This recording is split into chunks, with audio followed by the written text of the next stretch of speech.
Bismillahirrahmanirrahim. Assalamualaikum warahmatullahi wabarakatuh. Alhamdulillahi rabbil alamin. Wassalatu wassalamu ala rasulillahil karimil amin. Sayyidina Muhammadin wa ala alihi wa sahbihi wa dhurriyyatihi wa ummatihi ila yaumiddin.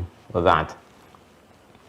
Faya ahbaballahi wa ahbaba rasulihi sallallahu alaihi wasallam. Usi nafsi wa iyyakum bitaqwallahi faqad fazal muttaqun. فلا تموتن إلا وأنتم مسلمون فقال تعالى يا أيها الذين آمنوا اتقوا الله حق تقاته ولا تموتن إلا وأنتم مسلمون. Saudara-saudariku, kita bermohon pada Allah Subhanahu wa taala semoga Allah senantiasa menyayangi, melindungi, menyehatkan dan membimbing kita ke jalan-jalan terbaik yang diridhai oleh Allah Subhanahu wa taala. Demikian tanpa henti kita bermohon pada Allah Subhanahu wa taala. Semoga saudara-saudari kita yang berkehidupan sampai dengan detik ini dan belum beriman kepada Allah, dilembutkan hatinya, dikuatkan jiwanya, dibantapkan lisannya untuk bersyahadat sebelum wafat dan kembali kepada Allah Subhanahu wa taala. Demikian kita bermohon kepada Allah juga, semoga para pelaku maksiat dan dimungkinkan kita berada di dalamnya diberikan kelembutan hati oleh Allah untuk bertobat dan meniti jalan kebaikan, hayatan thayyibah, sehingga bisa kembali kepada Allah dan menutup kehidupan dengan akhir yang baik, husnul khatimah. Dalam rangka itulah kita belajar mendekatkan diri kepada Allah, mengisi hari-hari hidup kita sehingga memiliki makna, nilai yang lebih, bukan hanya sekedar memenuhi tuntutan kehidupan duniawi saja, tapi lebih daripada itu, bagaimana menata kehidupan duniawi sehingga memiliki nilai dan bekal terbaik untuk pulang menghadap Allah Subhanahu wa taala ketika ajal kita tiba. Kita akan mencoba meneruskan kajian kita di pertemuan yang lalu. Kemarin kita masih menyempurnakan pembahasan di bab akidah terkait dengan al-asma al-husna. Saya ingin memberikan peta dulu kepada teman-teman yang terhubung. Kita masih di pembahasan tentang bab akidah, teman-teman sekalian. Di sini yang kita uraikan adalah pokok-pokok, pondasi-pondasi yang bisa menguatkan keyakinan kita tanpa ragu sehingga bisa kita ikat dalam jiwa kita dan tidak terlepas ya sampai kita meninggal, dibawa pulang kepada Allah Subhanahu wa taala. Inilah yang kita sebut keseharian dengan iman kita, akidah kita yang kita pertahankan dalam konsepsi keimanan dan dibuktikan juga dengan amalan serta perilaku kita yang tidak menyimpang dalam ketentuan dan jalan-jalan keislaman. Jalan-jalan keislaman disebut dengan syariat. Dalam pembuktian iman itu disebut dengan amal. Jadi syariat tidak bisa dilepaskan dengan akidah seperti halnya iman ya melekat juga dengan amal. Iman dengan amal, syariat, akidah itu dua hal yang saling berkesesuaian. Ini penting sekali saya ingatkan untuk bisa mengecek keadaan iman kita dan pengaruhnya terhadap tatanan perilaku kita. Jadi semua orang beriman itu pasti akan mendorong perbuatan amalnya mengarah kepada kemuliaan-kemuliaan. Saya sering ingatkan dalam setiap pertemuan untuk mengoreksi keadaan diri kita dalam setiap waktu atau pergantian antar waktu dalam sehari, bahkan dalam berkehidupan kita. Tidur orang beriman beda dengan yang belum beriman. Bangun tidur pun beda dengan yang belum beriman. Demikian semua aktivitasnya. Ada getaran-getaran, pancaran-pancaran cahaya, nuruhum yas'a baina aydihim wa bi aymanihim, yang menggerakkan seluruh anggota tubuh kita untuk menunjukkan kepada khalayak dan membuktikan bahkan kepada Allah Subhanahu wa taala bahwa kita adalah insan beriman, insan yang patuh dan meyakini akan seluruh ketentuan yang Allah tetapkan kepada kita semua. Bukan hanya terkait dengan aspek ibadah, tapi ada kaitan juga dengan aspek muamalah, berkehidupan sosial dan turunan-turunan yang lainnya.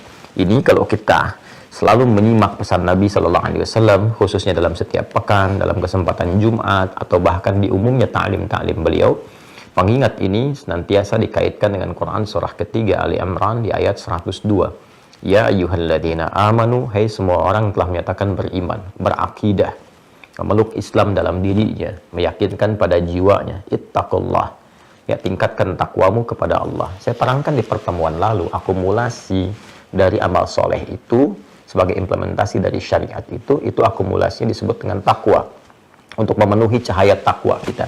Jadi kan kalau teman-teman masih ingat di awal jumpa kita, saya pernah menerangkan tentang anatomi manusia, masih ingat ya, yang dibagi kepada 3 bagian dan kita telah melakukan pengayaan di situ.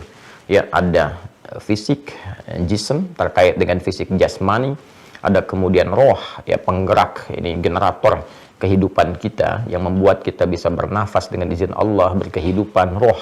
Segala yang terkait dengan roh itu disebut dengan rohani, gitu kan? Kemudian pengikat keduanya disebut dengan akal, yang meneruskan perintah kemudian dari roh sepersekian detik untuk dieksekusi oleh tubuh kita, oleh fisik kita. Roh ini membawa dua potensi besar, ya, yang disupportkan kepada seluruh anggota tubuh kita untuk dieksekusi berupa tindakan, berupa perilaku. Ini yang disebutkan di Quran surah ke-91 Asy-Syams di ayat 7 sampai 10. Wa nafsi wa ma sawwaha, dan demi nafas yang telah sempurna penciptaannya. Kapan dia sempurna? Ketika roh masuk ke dalam fisik, maka roh itu menjadi nafas.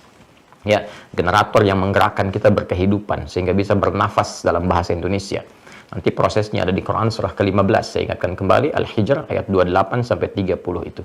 Wa idz qala rabbuka lil malaikati inni khaliqum bashara min salsalin min hama'in masnun fa idza sawaituhu wa nafakhtu fihi min ruhi fa idza sawaituhu sawwa yusawwi. Ya, kata Allah, jika aku telah sempurnakan, ya, di dalam proses penciptaan itu dengan meniupkan roh. Jadi begitu roh masuk ke dalam tubuh kita, berjalan proses kesempurnaan.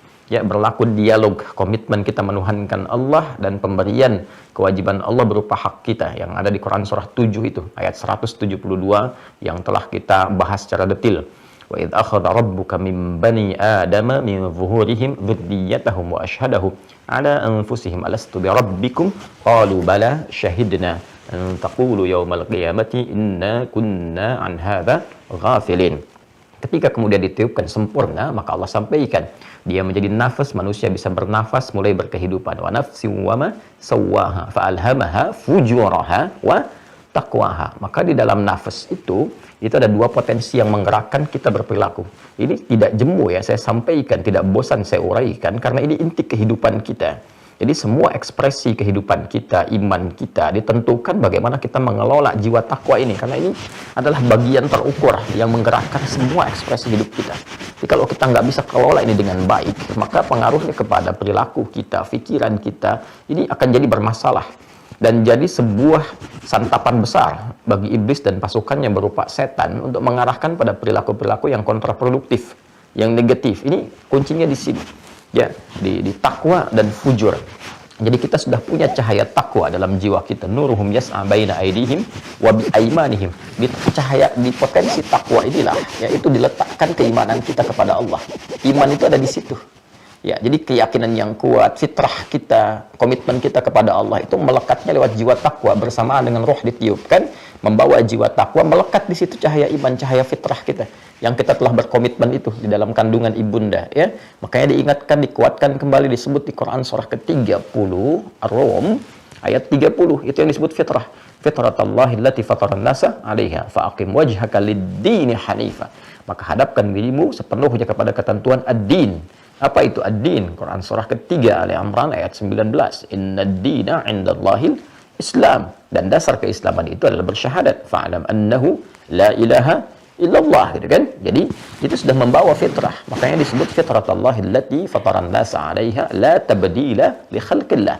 Ya, tidak ada perubahan-perubahan bagi Allah mencipta, membawa fitrah itu. Yang dimaksudkan Nabi, kullu mauludin yuladu 'alal fitrah. Setiap yang terlahir membawa fitrah. Fa'abawahu yuhawwidanihi aw yumajjisanihi aw yunassiranihi. Maka lingkungan sekitar yang membentuk dia atau merubah dia bergeser dari fitrahnya, bahkan kemudian dia bisa keluar dari fitrah sehingga harus mendapatkan pencerahan kembali untuk meniti jalan menuju fitrahnya yang awal, yang bersih, yang mula, ya. Nah, ini saat masuk ke dalam jiwa kita itu, nanti takwa katalisnya disebut dengan fujur. Jadi fujur itu katalis, gitu kan, untuk bisa mensupport yang takwa ini naik ke permukaan. Ya, hanya mungkin dikesankannya oleh sebagian orang yang tidak mempelajari dengan dalam itu sebagai sisi negatif.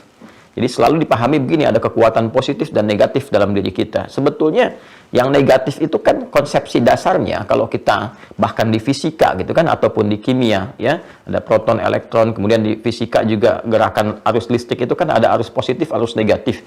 Kan itu negatif itu ada untuk mensupport yang positif supaya energinya keluar, gitu kan? Ya, masih ingat ya, saya dulu SMP SMA tuh belajar fisika tuh, saya kira kita paham yang dasarnya demikian gitu ya. Ada bab gaya, nanti masuk ke listrik, besarannya ada ohm dan sebagainya. Itu kalau kita baterai kalau positif saja, nggak ada negatifnya, nggak ada keluar energi ya. Ya, jadi kan ada positif, ada energi yang negatif disatukan kemudian, maka mengeluarkan energi dari situ kemudian bisa bergerak, jadi generator dan seterusnya. Jadi fujur ini pada dasarnya itu adalah katalis, gitu ya, support terutama untuk takwa supaya muncul. Tapi dia berupa lawan. Ya, ini saya sedikit dalami dulu ya sebelum kita masuk. Ini gampang yang lain-lainnya kalau kita paham yang ini inti kehidupan kita. Ya, ini supporter utama takwa itu fujur. Dan dia berupa lawan. Ya, lawan sifat. Jadi kalau di takwa ini ada jujur, di sini ada dusta, gitu kan? Kemudian bila di sini ada sabar, di sini ada amarah, gitu. Dan bila di sini ada tawadhu, rendah hati, di sini ada sombong, gitu kan? Demikian seterusnya. Jadi ketika Allah menciptakan marah, bukan ingin membuat seseorang menjadi pemarah, bukan. Tapi ingin mensupport supaya sabarnya ini muncul. Belajar dari marah ini supaya sabar ini keluar. Makanya nanti ada pengendalian amarah, gitu kan? Kemudian penguatan kesabaran. Sebab kalau nggak ada marah, sabar ini nggak diketahui. Kalau nggak ada dusta, ya ini jujur ini nggak diketahui. Jadi Allah menciptakan sifat dusta, bukan ingin menjadikan manusia menjadi pendusta, bukan.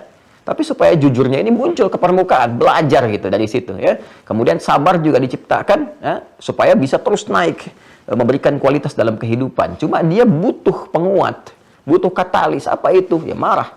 Ya kan nggak mungkin ibu di rumah tiba-tiba mengatakan pada suami, sabar ya Pak, sabar. Nggak ada angin, nggak ada hujan, nggak ada petir gitu kan. Nggak ada masalah apa-apa. Suami pulang dari kantor, datang ke rumah, baru buka pintu Anda katakan, Waalaikumsalam, sabar ya Pak, sabar gitu. Ya kan juga suami kaget gitu, mama sehat nggak pagi ini gitu. Jadi harus ada satu katalis yang menjadikan sifat-sifat itu muncul dalam berkehidupan. Kita bisa lihat ya. Maka takwa ini itu harus disupport. Ya, bagaimana mensupport takwa itu lewat amalan. Karena itu semakin banyak amal itu akan menggerakkan nilai takwa muncul ke permukaan dan dia disupport oleh cahaya iman, itu yang menggerakkan semua perilaku kita. Karena itu di Al-Quran seringkali kata iman itu bersanding dengan takwa dan dihiasi serta diisi dengan amalan. Kalau Anda perhatikan konsepnya selalu begitu. Mau takwanya duluan, iman di tengah, kemudian amal. Mau iman dulu, kemudian amal ujungnya takwa. Selalu tiga ini bersanding bersamaan. Ya, seakan tidak terpisahkan. Dan kalau sudah diketahui nanti salah satunya hilang, sudah dipahami, ini pasti mengandung ketiganya gitu, nggak dilepaskan dari situ.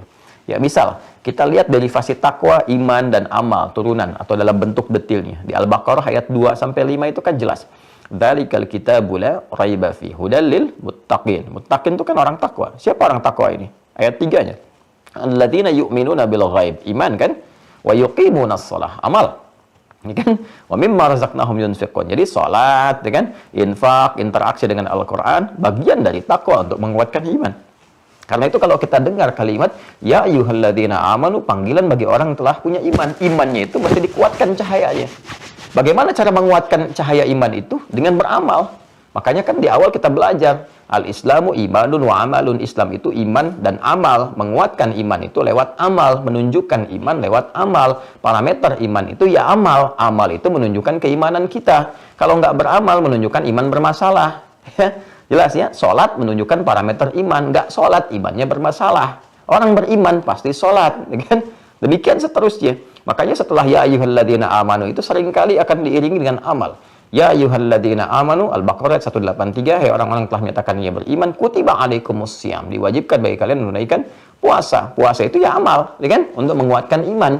Nah, nanti puasa ini bagian dari takwa. Akumulasinya nanti akan membuat iman kita semakin kuat. Ya ayyuhalladzina amanu, ya kutiba alaikumussyam. Puasa kama kutiba alal ladzina min qablikum la'allakum tattaqun. Ya kan? Tadi salat bagian dari takwa, puasa bagian dari takwa. Haji juga sama juga bagian dari takwa. Al-Baqarah ayat 197 misalnya. Ya, di mushaf standar paling kanan sebelah atas. Al-hajju ashhurum ma'lumat, faman farada fihinna al-hajja fala rafatha wala fusuqa wala jidala fil hajj. Wa ma taf'alu min khairi ya'lamhu Allah wa tazawwadu fa inna khairaz zadi taqwa. Tuh. Jadi kita berhaji itu karena keimanan kita. Haji kan rukun iman tertinggi kan dalam turunannya itu. Ya, kok akumulasi dari syariat itu kan ada pada haji. Rukun Islam yang kelima, ya. Saya sebut akumulasi kumpulan itu pada amalan, pada haji karena gini, ibadah itu ada berupa fisikal seperti sholat yang tidak banyak melibatkan harta atau tanpa harta sedikit pun. kecuali untuk pendukung kita menutup aurat dan turunannya, ya. Yang tidak melibatkan harta secara langsung, fisik, salat. Yang kedua, ibadah harta yang tidak melibatkan fisik secara khusus, ya, secara langsung, secara umum, ya. Itu zakat, ibadah harta, infak, ibadah harta, gitu kan? Baik, kita bisa titipkan bahkan kepada amil zakat atau kepada misalnya badan-badan tertentu yang terpercaya untuk menyalurkan infak, ya, dan turunan-turunan lain. Jadi tidak menuntut keterlibatan fisik secara langsung. Jadi ada ibadah harta, ada ibadah fisik. Nah, haji itu menyatukan harta dan fisik sekaligus. Kita mau berangkat haji nggak ada hartanya, sulit, ya. Harus ada dikumpulkan dulu. Kemudian juga fisiknya jelas, dituntut fisik, punya fisik yang prima, dari mulai wukuf, ya, kemudian setelah itu dari mulai ke Muzdalifah, kemudian ke Jamarat, sampai dengan tawaf, sampai dengan mabit di Muna, itu kan butuh kekuatan fisik yang dahsyat. Karena itu haji menggabungkan pahala fisik dan pahala harta, kalau benar langsung surga, ya kan? Al-hajjul mabruru laisa lahul jaza illal jannah. Kalau kita belajar fisik itu masih dihitung 10 kali dalam setiap kebaikan. Sholat kan sekali dikerjakan dapat 10 poin. Kalau jamaah kalikan 27. Kan konsepsinya begitu. Ya, salat kan disebut hasanah di Quran surah ke-11 Hud ayat 114. Aqimis salata tarafain nahar wa zulafan minal lail innal hasanat yudhibnas sayyiat. Salat di situ disebut dengan hasanah. Sedangkan satu perbuatan hasanah poinnya 10 di Quran surah ke-6 Al-An'am di ayat 160. Man jaa bil hasanati falahu asyru amthaliha. Jadi kalau kita kerjakan sekali salat tuh poinnya 10. Kalau berjamaah kali 27. Salatul jama'ati afdalu min salatil fardi bi 27 darajah. Dan menghitungnya jangan 1, 2, 3 seperti saya pernah sampaikan. 1 ke 2 itu bisa 500 tahun tinggi nilainya. 2 ke 3 bisa 500 tahun, belum feedbacknya kepada kita. Tanha 'anil fahsya'i wal munkar, tatmainnul qulub, memberikan ketenangan pada jiwa, mengantarkan pada kesuksesan, memberikan bimbingan pada kebaikan. Tapi poinnya kembali ke awal bahwa semua amal ibadah ini itu sesungguhnya ingin menguatkan takwa. Kuatkan takwa, kuatkan takwa. Dan penguatan takwa ini untuk memberikan kekuatan pada cahaya iman. Supaya makin terang, memberikan bimbingan kepada tubuh kita. Karena itu Nabi mengatakan dalam setiap pembuka khutbah Jumat itu dalam salah satu bagian dari tausiah, gitu kan, wasiat kencang yang diberikan kepada kita, yang kuat, yang mengikat. Atau dalam setiap pembukaan ta'lim pada umumnya, beliau mengutip Quran surah ketiga Al-Imran ayat 102 yang tadi saya bacakan di awal. Ya ayyuhalladzina amanu taqullaha haqqa tuqatih. Hai semua orang-orang beriman, tingkatkan takwamu kepada Allah, tingkatkan amalmu. Ya, ayo coba evaluasi oleh kita, bikin kurikulum, ya. Saya dulu waktu kecil itu suka punya buku tuh. Ya, bahkan diajarkan langsung dari sekolah tuh. Ya, jadi kita punya buku catatan tuh. Ya, catatan kita tuh tuliskan. Jadi semua jenis sholat saya pernah awal-awal pulang dari Tripoli itu bikin, bukan bikin, ya. Ada pengajian-pengajian kecil gitu, kelas-kelas terbatas itu. Saya minta murid-murid saya tuh, yuk bikin buku. Bahkan saya coba contohkan begini bikinnya. Ya, semua jenis sholat kita keluarkan. Sholat fardu jelas kita paham. Ya, waktunya kita tahu. Kalau nggak tahu waktu sholat fardu itu jadi masalah gitu kan. Itu kan tanda iman pertama itu. Inna sholata kanat 'alal mu'minina kitaban mawquta. Ya, sholat itu yang fardu itu orang beriman ya pasti tahu waktunya. Jadi kalau nggak tahu waktunya ada persoalan dalam imannya itu. Ya. Kemudian selain yang fardu kita turunkan yang sunnah, yang mutlak apa, yang rawatib apa, yang malam apa, yang pagi apa gitu kan terus itu. Jadi selama hidup ini kita tahu menu sholat tuh ini. Oh ini menunya. Ya, ini menu sholat, waktunya kapan, manfaatnya apa gitu. Ya, lalu di kolom berikutnya kita tuliskan dikerjakan hari ini atau tidak. Atasnya saya berikan hari itu, tanggal 1 sampai dengan tanggal 30 atau 31 kalau Masehi gitu kan untuk ngitungnya. Jadi saya turunkan dalam sehari ini saya kerjakan nggak gitu. Jadi kita bisa evaluasi. Anda dari mana tahu bisa meningkatkan takwa? Ya, dalam bidang sholat misalnya. Dari mana bisa kita tahu takwa kita meningkat dalam hal sholat? Kan nanti diturunkan. Ya, takwa itu kan tadi saya katakan amal soleh, kan? Disebutkan oleh Quran dari mulai amalan fisik, sholat, kan? Amalan harta, zakat, turunannya infak. Nanti gabungan latihan awalnya ada puasa. Setelah itu kemudian nanti ada haji, ada umrah. Nah, kita bagaimana bisa tahu kalau sholat kita itu meningkat untuk supporting takwa kita itu? Dari mana taunya? Kan ada dua hal, kuantitas dan kualitas, ya kan? Untuk kuantitas bertambah jumlah sesuai dengan aturan koridor, bukan nambah sendiri, bukan menjadikan subuh dari 2 jadi 3, gitu kan? Nah, tidak demikian. Nah, kan nggak ada larangannya, Ustadz. Ibadah itu yang dicari bukan larangan, tapi perintahnya. Ya, kalau yang dicari larangan nggak akan ketemu di Quran. Sholat maghrib dilarang 4 rakaat, nggak akan ketemu. Di hadis juga nggak ada larangannya, cuma diperintahkan. Perintahnya apa itu yang kerjakan. Karena asal ibadah itu terlarang kecuali ada perintah. Al-aslu fil ibadati haramun hatta yadulla dalilu ala amriha. Asal ibadah itu dilarang sampai tiba kemudian perintah untuk melakukannya. Sebaliknya, kalau urusan dunia yang dicari apa? Larangannya. Ya, jadi untuk memudahkan kita, Masya Allah. Ya, yang dilarang kan terbatas, yang lainnya boleh semua. Dilarang pun untuk menjaga kehormatan kita. Nah, jadi balik ke kita sekarang. Bikin ya kurikulum itu. Nanti insya Allah coba. Kan sudah dikasih itu note. Kalau Anda dapat paket itu kan ada bukunya itu. Ya, salah satunya kan Anda bisa buat tuh. Ya, memo-memo harian kita. Coba di checklist oleh kita tuh. Fardu oke, ya. Kemudian terkait dengan sholat apa saja. Ya. Ya, sholat satu misalnya kan, yang rawatib mengikat kita ada berapa tuh, ada berapa rakaat tuh. Dari 12 itu berapa yang kita kerjakan, apakah ditoleransi 10, hari ini turun atau tidak. Ya, kalau kita lihat sekarang misalnya, oh hari ini saya bisa 12, alhamdulillah, berarti besok jaga, kan tingkatkan takwa. Kalau besok jadi 10 berarti turun kan, ya kan. Tahajud bagaimana, kemudian juga sholat duha bagaimana. Jadi kita bisa evaluasi tiap hari, punya kalender pribadi. Ntar tinggal cocokin aja sama catatan malaikat. Begitu mereka bawa catatan, kita juga ada, gitu kan? Nah, dan itu menarik sekali, gitu kan, berkehidupan demikian. Kalau sudah semua tercatat, jadi kebiasaan. Kalau udah kebiasaan, nggak usah dicatat lagi, ya, karena nanti rekamannya ada dalam jiwa kita, terekam otomatis. Kan kalau sudah berkebiasaan itu terekam otomatis di memori kita. Jadi nanti tertanam, disupport oleh iman. Kalau nggak kekerjakan, gelisah. Nanti jadi alarm sendiri. Itu saya di pesantren tuh, ya, dulu saya waktu pesantren, saya pengen bangun tahajud. Saat kawan-kawan saya sudah punya jam waker itu ya, ya untuk alarm tuh pengingatkan, dulu masih pakai waker gitu ya, ya belum ada yang seperti sekarang pakai handphone dan sebagainya. Itu saya nggak punya, karena memang punya keterbatasan, saya nggak punya. Saya tanya guru saya pengen tahajud, saya nggak punya jam waker itu seperti kawan saya. Gimana caranya saya bisa bangun? Ya, beliau katakan minta sama Allah, itu Allah bangunkan. Dan Masya Allah itu wakernya yang Allah kasih itu lebih dahsyat dari teman-teman tuh. Ya, kalau teman-teman dipasang jam 3, alarmnya baru bangun jam 3. Ya, pengingat dari Allah itu kita minta jam 3, dibangunin jam 2, teman-teman. Dibangunin jam 2. Ya, karena Allah Maha tahu tuh, minta jam 3, bangun jam 2 kan juga kadang-kadang kan duduk seperti ini, begini kan awal-awal bisa jam 3:4 kita baru sadar. Gitu kan. Ada yang baru awal begini, ya bangun jam 2, begini udah jam 4:30 kan. Ternyata udah mau komat gitu. Nah, itu hal-hal demikian tuh menarik gitu. Nah, kembali, ini mohon izin ya, saya lakukan pendalaman dulu supaya kita mengerti gitu.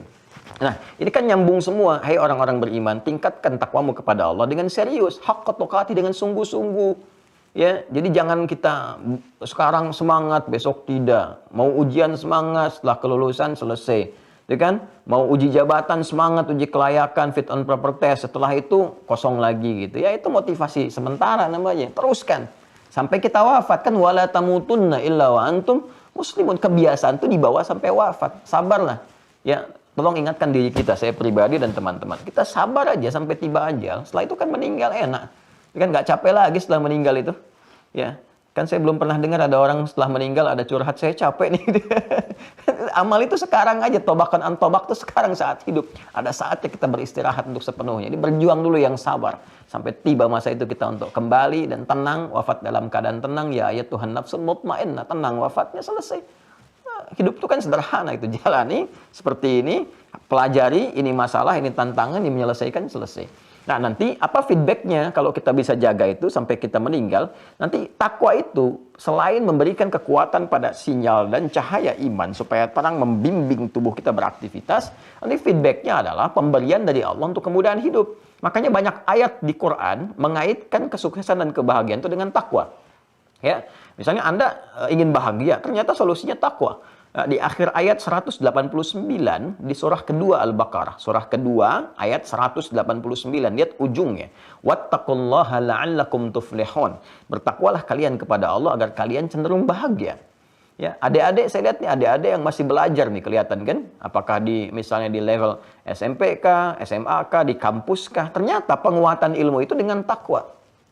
Dan saya membiasakan untuk melihat itu, belajar dari ulama-ulama dulu, saya coba ikuti, ternyata dahsyat dampaknya, betul itu, betul. Karena Allah kalau sudah mengatakan pasti hak yang kita pelajari kemarin. Ya, itu ada di Quran surah kedua Al-Baqarah, di akhir ayat 282. Ayat terpanjang dalam Al-Quran ya. Quran surah kedua Al-Baqarah, ayat 282. Ya, paling kiri itu, ya itu dari atas ke bawah itu satu ayat tuh. Lihat paling ujungnya, paling bawahnya itu. Akhir ayatnya, wattaqullah wa yu'allimukumullah. Tingkatkan takwamu kepada Allah, maka kami akan tambahkan pengetahuan. Ya, tambahkan pengetahuan. Jadi saran saya kalau masih punya baby ya, yang anak-anak tuh balita, bayi usia menjelang 5 tahun, usia emas itu yang disupport Bu, Pak, saya sarankan ya, karena saya coba praktekkan juga pada anak-anak kami itu, coba jiwa takwa tanamkan dulu, itu dahsyat pengaruhnya kepada kecerdasan, cepat menangkap sesuatu. Saya praktekkan satu-satu itu pada anak-anak, itu luar biasa gitu. Ya, ada pengaruh, dan bukan hanya anak-anak kami, di sekolah juga demikian. Di sekolah-sekolah yang kita bina itu anak-anak coba dekati ini, itu ada percepatan gitu. Dan risetnya sudah banyak. Ya, makanya ulama dulu itu memulainya dengan takwa. Dengan takwa dulu. Nanti disupport oleh ilmu ketika mereka mulai menjelang balik. Asalnya kan menghafal Quran, sholat, setelah itu jelaskan lewat ilmu supaya kuat. Itu datang cepat itu. Silahkan cek biografi para ulama kita yang cendekiawan keilmuan umum saja. Itu rata-rata mulainya dari Quran dengan sholat. Dua itu aja. Sholat yang benar, kemudian Quran. Itu luar biasa. Ya, Al-Farabi, Al-Kindi, Al-Ghazali, Al-Khawarizmi, Al-Battani gitu kan, dan seterusnya yang lainnya juga, itu sangat luar biasa. Nah, nanti kalau kita pun ingin mendapatkan kemudahan dalam kehidupan, itu akan dibimbing lewat cahaya takwa itu. Cahaya iman yang menguat dibimbing, ini ada masalah ini begini, masalah ini begini. Itu yang dimaksudkan di Quran surah ke-65, ya kan? 65 At-Talaq, di akhir ayat kedua, di awal ayat ketiga. Ya, wa may yattaqillaha yaj'al lahu makhraja wa yarzuqhu min haitsu la yahtasib. Siapa yang mampu meningkatkan takwanya kepada Allah, ya, maka kami akan berikan jalan kemudahan, solusi dari setiap problematika hidup yang dialami. Kemudian bahkan rezeki pun kami kirimkan dari sisi yang tidak terduga. Ya, bahkan selanjutnya, wa may yattaqillaha yaj'al lahu min amri yusra. Kami mudahkan urusan hidupnya. Jadi mungkin kalau ada kesulitan dan selalu sulit, mungkin bukan kurang harta, kurang tinggi kedudukan, kurang takwa. Ya, toh itu sudah terbukti kok, sudah dialami. Ini kurang apa lagi? Ya, saya yang agak kadang-kadang ironi, ayatnya hafal itu, tapi nggak kita ikuti jalannya gitu. Bukan kita, ya. Tapi ada yang tidak mengikuti jalannya. Ini yang jadi persoalan gitu. Hafal ayatnya, tapi jalannya nggak diikuti. Kenapa nggak kita coba buka pintunya, kita ikuti? Nah, disinilah kita ingin belajar menguatkan itu. Jadi kan skemanya iman, takwa, amalan, kemudian buahnya gitu kan, yang kita dapatkan. Nah, sekarang kita berada di pondasi imannya. Nah, kadang-kadang kita amalnya bagus, tapi nggak diisi dengan kekuatan iman, sehingga feedbacknya kita dapatkan. Bahkan kenikmatan untuk beramal itu pun belum dapat, baru semangat saja. Ya kan? Nah, sholatnya masih terjaga nih, masih ke masjid, masih ingat, masih apa. Tapi karena kualitas iman belum bagus, belum bisa merasakan kehusyuan dalam sholat. Kenikmatan dalam sholat gitu kan. Itu kalau udah nikmat tuh sholat itu Pak, Bu, itu nggak keganggu dengan apapun tuh. Enak banget, luar biasa tuh. Jadi nikmatnya tuh kayak nggak ada yang lain selain sholat gitu. Ya, makanya Nabi kan kalau tahajud itu kan waktu itu quality time-nya itu yang paling luar biasa saat tahajud kan, sampai sujudnya itu lamanya luar biasa karena mendapatkan kenikmatan itu yang paling tinggi. Ya, itu bertemu waktu ini lagi kapan lagi nih bisa berinteraksi langsung menyembah Allah gitu kan? Ya, sementara pagi kan tugas-tugas dakwah pada umumnya. Utsman bin Affan itu, Abdurrahman bin Auf, itu kekuatan tertingginya bukan saat mendapatkan harta benda, tapi ketika punya waktu berkualitas untuk tahajud malamnya. Kata Imam An-Nawawi itu sampai khatam Al-Quran. Nah, itu sudah dapat belum kita tuh? Kan harus berlatih. Nah, nanti feedbacknya akan kita rasakan. Ada ketenangan. Wah, orang tuh kalau sudah tenang tuh enak betul. Ya, rezeki macam-macam dan sebagainya. Kita pelan-pelan berlatih itu. Nah, ini yang kita sempurnakan. Ya, dari iman itu ada rukun 6. Kita baru masuk yang pertama untuk memantapkan keimanan pada Allah, ma'rifatullah. Sehingga ketika ma'rifatullah sudah kita mengerti, oh ini maksudnya ini, cara meminta begini, memahaminya begini. Nah, dalam ma'rifatullah ini nanti cabangnya setelah kita pahami teologis untuk meyakinkan Allah sebagai Tuhan, ya itu sudah no debat lagi, nggak ada debat di dalamnya, kita bisa berargumentasi kuat dalam jiwa kita. Nah, step selanjutnya kita mengenal kuasa Allah Subhanahu wa taala di semesta, sehingga dalam aktivitas apapun, Anda lihat langit ingat Allah, ya. Pernah nggak begini di rumah tangga aja, lihat anak ingat Allah, pernah nggak? Ya, lihat suami ingat Allah, lihat istri ingat Allah, pernah nggak? Kan itu titipan. Anda kan katakan istri titipan Allah, suami titipan Allah, itu kan nitip. Ya, saya tuh kalau dititipi barang nih, ini misalnya saya dititipi nih, ya, saya dititipi kawan saya. Normalnya kan kalau saya lihat buku ini saya ingat kawan saya kan, karena nitip gitu. Ya, saya beli dimanapun ini kalau dikasih saya langsung ingat kan tokonya di mana. Anda pun kan demikian. Anda pakai peci, ketika Anda pakai, Anda ingat kan peci dari mana asalnya. Itu sudah terangkai dalam memori kita. Nah, ini kan sama, kita dititipi anak, istri, atau istri dititipi suami. Dan ingat gak ketika menatap tuh? Di istri ketika menatap suami, yang diingat tuh uang belanja atau ingat Allah tuh? Ya, jadi kan, suami ketika tatap istri tuh yang diingat apa tuh? Ya, ketika melihat anak-anak yang diingat apa? Ya, bisa nggak langsung mengingatkan kita kepada Allah? Sedangkan kita mengatakan inna fi khalqis samawati wal ardi wa ikhtilafil laili wan nahari la ayatin liulil albab. Ayatnya mana tuh? Tanda yang mendekatkan kita kepada Allah. Sanurihim ayatina fil afaq wa fi anfusihim hatta yatabayyana lahum annahu al-haq. Ya, kami tampakkan tanda-tanda kebesaran yang mendekatkan hamba kepada kami di semesta dan pada diri mereka, gitu kan? Sampai mereka yakin dengan kebenaran bahwa semua yang disampaikan di Quran adalah hak. Terjadi nggak tuh? Ya, kita lihat pakaian kita, ingat Allah bahwa ini akan dihisab. Malu kalau kita sadar tuh dengan begitu, nggak akan maksiat. Karena takut nih, ini pakaian jadi saksi pernah bermaksiat. Ya, kemudian pena jadi saksi pernah berbuat curang gitu kan dan sebagainya, itu malu tuh. Ya, jadi surah Az-Zalzalah itu berbekas di benak kita. Idza zulzilatil ardu zilzalaha wa akhrajatil ardu athqalaha wa qala al-insanu ma laha yauma idzin tuhadditsu akhbaraha. Dikabarkan kan, semua bicara dengan Allah Subhanahu wa taala. Jadi, itu yang disebut dengan zikir. Semua aktivitas yang menjadikan kita teringat dengan Allah. Nah, itulah kalau kita kenal ma'rifatullah, kan, maka esensinya akan begitu. Kita bicara itu terukur gitu ya. Khawatir kalau Allah nggak ridha dengan apa yang kita katakan. Itu khasyah namanya. Khasyah. Level ulama tertinggi itu punya sifat khasyah. Bukan hanya ilmunya banyak. Ya, orientalis itu juga ilmunya banyak tuh dulu tuh, walaupun ada racunnya gitu. Ya, orientalis dulu ada yang ngarang kitab indeks hadis. Wensing itu kan ngarang indeks hadis tuh dan turunan lainnya. Ya, ada yang masuk ke dalam bab ulumul Quran, ada yang masuk ke sejarah dan sebagainya. Ya, tapi karena nggak ada iman bermasalah. Nah, jadi khasyah itu hal yang menjadikan kita takut ya kepada Allah, takut ya bila apa yang kita kerjakan tidak mendapat rahmat, itu kunci dari akidah terdalam. Nah, ini nanti jalan itu sudah kita bahas kemarin ya, berinteraksi dengan Allah Subhanahu wa taala dengan penyembahan melalui Al-Asmaul Husna, dan telah kita petakan 99 kepada 8 bagian. 8 ini kita masukkan 4 hadis untuk penguatan. Nah, sekarang kita bacakan bagian yang kedua. Setelah kemarin kita mengenal nama-nama yang terkait dengan zat Allah Subhanahu wa taala, dan itu ada berapa? Masih ingat? Ada? 9 ya? Masih ingat? 9 apa 7? 7 apa 5? Masih ingat ya? Nah, nanti di ujian ya kita sampaikan. Baik, kita bacakan ya. Ini kita baru muqaddimah nih. Sekarang baru masuk kepada inti bacaannya. Bismillahirrahmanirrahim. Wa fi kitabid dinil islami wa asma'illahil husna atau asma'ullahil husna al-warida fil Qur'ani hiya. Sudah di-scan kan ya? Udah ada di web ya? Udah di-download? Boleh ditunjukkan kepada saya yang sudah sudah print out. Ini admin sudah di-download ya? Ya, sudah di-upload oleh kita. Ya. Kalau sudah ada, nanti sudah di-scan di webnya ada. Ya, teman-teman tolong di-download itu atau di-print. Nanti begitu saya baca, Anda pegang itu juga. Jadi berkesesuaian belajar baca juga ya. Halaman 30 yang sudah pegang ini. Wa fi kitabid dinil islami, dan dalam buku Dinul Islam saya telah terangkan kemarin ya, tersebut wa asmaullahil husna, dan nama-nama Allah yang mulia itu kan yang melimpahkan pahala dan mengandung segala aspek kebutuhan kita, al-waridah fil Qur'ani, yang terdapat dalam Al-Qur'an Karim, hiya adalah sebagai berikut pemetaannya, klasifikasinya. 1, asmaun muta'alliqatun bi dzatihi ta'ala. Yang pertama adalah nama-nama Allah yang terbaik yang terkait dengan zatnya ta'ala. Ya, wahiyya sebagai berikut. 1, al-wahid. 2, al-ahad. 3, al-haq. 4, al-quddus. 5, as-samad. 6, al-ghani. 7, al-awwal. 8, al-akhir. 9, al-qayyum. Ini sudah kita bahas di pertemuan yang lalu ya, dan dampaknya, feedbacknya terhadap pengabulan doa. Jadi kalau kita bacakan dengan nama-nama ini disertai dengan aspek hajat kebutuhan kita, benar cara memintanya, itu akan terjadi percepatan dalam pengabulan doa. Dan saya bacakan hadisnya kemarin ya. Jadi prakteknya begini, misal ya, ini langsung saja ya, yang paling cepat.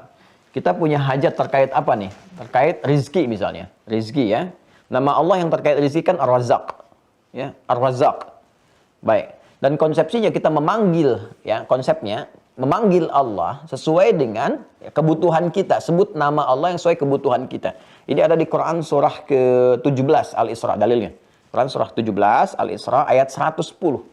Yaitu kan ada 111 ayat ya, 2 ayat terakhir, ayat 110. Perhatikan kalimatnya. Qulid'ullaha. Ya, jika kalian punya persoalan dalam kehidupan, ya panggil Allah, minta sama Allah, berdoa. Awid Ar-Rahman ya, atau panggil Ar-Rahman, minta ya. Ayyamma tad'u falahul asmaul husna. Ya. Kapanpun kalian ingin memohon kepada Allah dalam setiap kondisi, situasi apapun, maka Allah memiliki nama terbaik sesuai kebutuhan kita. Yang saat Anda menyebutnya, selain mendatangkan pahala, juga ada percepatan dalam pengabulan. Nah, nama-nama terbaik ini sudah disiapkan oleh Allah sesuai kebutuhan kita. Jadi kalau kita mau minta seperti saya pernah ajarkan di dalam 2-3 pertemuan ke belakang, pilih nama sesuai dengan butuhnya kita. Kalau butuh tambahan pengetahuan, Al-Alim. Butuh tambahan rezeki, Ar-Razzaq. Kan saya terangkan satu-satu itu. Ya, misal kita ingin minta kepada Allah itu kelapangan dalam rezeki. Berarti nama yang sesuai Ar-Razzaq kan? Maka sebut nama Allahnya dulu. Ya, ya Allah, gitu kan? Kemudian Ya Razzaq. Ya Allah, Ya Razzaq, gitu kan? Nah, kalau ingin lebih cepat lagi daripada itu, sertakan nama-nama Allah yang tertinggi. Tingkatan tertingginya. Yang kemarin kita terangkan dengan Ismullahil A'zam. Ya, atau Asma'ullahil Uzma. Bismillah. Ini praktek ya. Ya kan pembahasannya ini di halaman 31-nya, ya kan? Di paling kiri itu, di tengah kan di kitabnya disampaikan ada Ismullahil A'zam. Ya. Ini ya. Atau Asma'ullahil Uzma. Kan? Seperti ini. Kalau ismun itu bentuk tunggal, mufrad, singular, asma bentuk jama', plural, ya. Nah, ini nama Allah ya, bisa satu disebutkan, yang tertinggi, tingkatan tertinggi, kan? Atau Asma'ullahil Uzma, atau nama-nama, kan ada beberapa nama yang bisa kita sertakan juga, bukan satu nama tapi 2, 3, 4 dan seterusnya. Sepanjang dalam satu frame ini, nama-nama yang tertinggi, tingkatan tertingginya. Tingkat tertinggi teragung, ya. Teragung. Ini yang saya maksudkan dalam tema tingkatan Asmaul Husna, gitu kan? Tertinggi, teragung. Nah. Ya. Teragung, yang paling dahsyat, ya. Kalau di Sunda ada agung, ada agung. Ternyata dibedakan. Saya pernah ke Ciamis, Alah Panjalu, dapat undangan ceramah dulu sekitar 3 tahun ke belakang, ya. Nyampe ke sana saya disampaikan di telepon, Ustadz akan ceramah nanti di Masjid Agung. Saya dengarnya Agung kan. Begitu nyampe ke sana, ini Pak tempatnya. Bukan Ustadz, kalau ini Masjid Agung katanya. Oh, kalau saya di mana ceramah? Di Masjid Agung. Jadi ada Agung, ada Agung. Yang besar dengan yang lebih besar lagi itu satu titik ya. Nah ini, tertinggi yang teragung. Nah, urutan pertama, nama-nama Allah yang tingkatan tertinggi itu yang terkait dengan zatnya, dengan zat Allah. Ya, dengan zat. Asma'un muta'alliqatun bidzatihi ta'ala. Jadi ini langsung terkait dengan zat Allah, ini tingkat tertingginya. Nah, nama-nama terkait dengan zat itu kan ada 9, seperti kita pernah sampaikan, ya kan? Nah, di antaranya kan ada Al-Wahidul Ahad, dengan As-Samad dan sebagainya. Kita ingin ambil misalnya, kita ingin katakan misalnya Al-Ahad, ya kan? As-Samad. Nah. Kita praktekkan ya, kita praktekkan. Misal kita ingin minta terkait dengan rezeki. Ini prakteknya. Ya. Permohonan kita adalah kelapangan dalam hal rezeki. Nama Allah yang melimpahkan rezeki kepada kita ditetapkan dalam Al-Asmaul Husna adalah Ar-Razzaq. Ya? Ini pun ada detail lagi. Kalau kita ingin meminta rezeki itu dalam bentuk yang tiada batas. Nah, biasanya kasusnya begini. Kasusnya adalah, ada yang secara hukum keduniaan atau hukum universal, sunatullahi fil kaun, gitu kan. Itu ditetapkan nggak bisa nih. Nggak mungkin. Ya, status akal manusia mengatakan terbatas. Nah, misal, seorang yang dihukumi, mohon maaf ini sudah perempuan yang misalnya monofos dan mandul ya, dalam kasus keturunan kan rezeki juga, rezeki ya. Ini secara medis gak mungkin, seperti kasusnya Nabi Zakaria kan, dengan istrinya itu kan, itu divonis secara medis gak mungkin punya keturunan, secara klinis gak mungkin. Nah, tapi apa yang terjadi? Beliau tetap tanpa putus asa. Walam akum bidu'aika rabbi syaqiyya, gitu kan, di Quran surah 19 Maryam itu ayat yang keempat. Aku nggak putus asa memohon ya. Rabbi inni wahanal azmu minni washtana ra'su syaibah. Kan walaupun rambut sudah memutih, fisik sudah letih, walam akum bidu'aika rabbi syaqiyya, tapi aku nggak putus asa dalam memohon. Ya. Nah, apa yang dimohonkan kepada Allah untuk dapat rizki berupa keturunan? Ya, keturunan kan sekali lagi itu bagian dari rizki. Apa yang disebutkan oleh beliau? Nah, menyebut nama Allah yang pemberi tanpa batas. Ketika dihukumi ada batasan oleh manusia, maka disebutkan nama Allah pemberi sesuatu tanpa batas. Itu Wahhab namanya, Al-Wahhab. Ya kan? Nah, jadi kita bisa sebutkan pertama kalau kita meruntut kepada Quran surah ke-17 Al-Isra ayat 110. Ya, ini prakteknya kan begini. Kata Allah, "Qulid Allah." Ya, sebut dulu nama Allah yang pertama. Maka kita katakan Allahumma, ya kan? Atau ya Allah. Nah, ini praktek ya. Kita katakan ya Allah, ya kan? Nah, ya Allah. Kalimat ya Allah ini, kalau kita satukan, ini sudah kalimat fitrah sebetulnya. Kalau kita butuh sesuatu yang unsurnya memohon, meminta, butuh pertolongan, itu keluar di lisan kita tuh, refleks itu. Ya, bahkan kepeleset aja kita bilang, ya Allah, gitu kan. Nah, ini ada fitrah untuk minta tolong. Ya, gelap sekali di luar itu, mendungnya gelap. Itu kan kita, ya Allah, mendung. Sebetulnya ada fitrah kita untuk minta tolong. Memohon kepada Allah. Nah, kalau spesifik kita ingin mohonkan, minta dengan mengadu kan dan sebagainya, kita bisa gabungkan kalimat ini menjadi Allahumma untuk memberikan kesan yang spesifik doa yang memang dipanjatkan untuk niat berdoa dengan ketulusan, bukan sekedar kalimat fitrah. Untuk membedakan dengan yang umum-umum, ya refleks kita katakan ya Allah, enggak. Ini spesifik untuk minta. Kita katakan Allahumma, digabungkan jadi Allahumma. Kalau sudah Allahumma, ini kalimat ini mengandung kerendahan hati, kan? Ya. Kepasrahan, ya, keyakinan untuk dikabulkan jika memang dibutuhkan, kan? Ini gabungan dari ini semua. Ini yang dimaksud di Quran surah ke-7 Al-A'raf di ayat 205. Wadhkur rabbaka fi nafsika tadarruan wa khifatan wa dunal jahri minal qaul. Kan minta berdoa mohon kepada Allah dengan segenap kekhusyuan hatimu, kan? Dengan penuh kepasrahan, kerendahan hati, bahasa yang lembut yang kiranya bisa menyentuh karena Allah itu maha lembut kan, maha perasa kan, dan maha mengabulkan dengan cepat yang keluar dari getaran jiwa yang paling dalam sehingga mampu menggetarkan arsy ya. Nah, ini kurang lebih. Nah, jadi ini kita satukan Allahumma ya, atau kita minta ya Allah kan, kulid Allah, sebut nama Allah, awid ar-Rahman. Nanti masalah ar-Rahman saya akan masuk kepada yang kedua terkait dengan kasih sayang Allah Subhanahu wa taala. Ya, bagian ketiganya. Nah, sebut ya Allah atau Allahumma, ya kan? Allahumma kita praktekkan di sini. Ya Razzaq misalnya. Ya Razzaq. Nah. Allahumma ya Razzaq. Duhai Allah, aku memohon kepadamu dengan kepasrahan yang paling dalam. Ya. Dengan kelembutan yang mampu aku persembahkan. Engkau yang maha lembut, yang maha merasakan, maha mengetahui keadaan diriku. Ya Razzaq. Engkau yang maha pemberi rizki, berlimpah. Semua rizki engkau yang kuasai, engkau yang mengatur, engkau yang memiliki segalanya. Ya kan?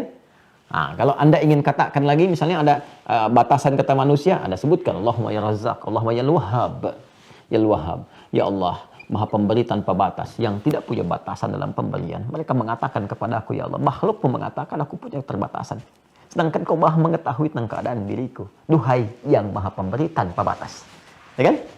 Nah, jadi Anda katakan Allahumma ya Razzaq atau Allahumma ya Wahhab, ya. Nah, sebelum Anda lakukan permintaan di dalamnya, Anda sertakan dulu ini yang tertingginya nih. Ismullahil A'zam, sebut satu.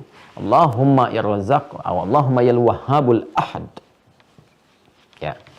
Kalau Anda ingin tambahkan dengan lebih daripada satu, yang zat tadi yang ada 9, Allahumma ya Wahhabul Ahadus Samad. Misalnya kan? Terus Anda teruskan, alladzi lam yalid wa lam yulad wa lam yakul lahu kufuwan ahad. Setelah itu minta.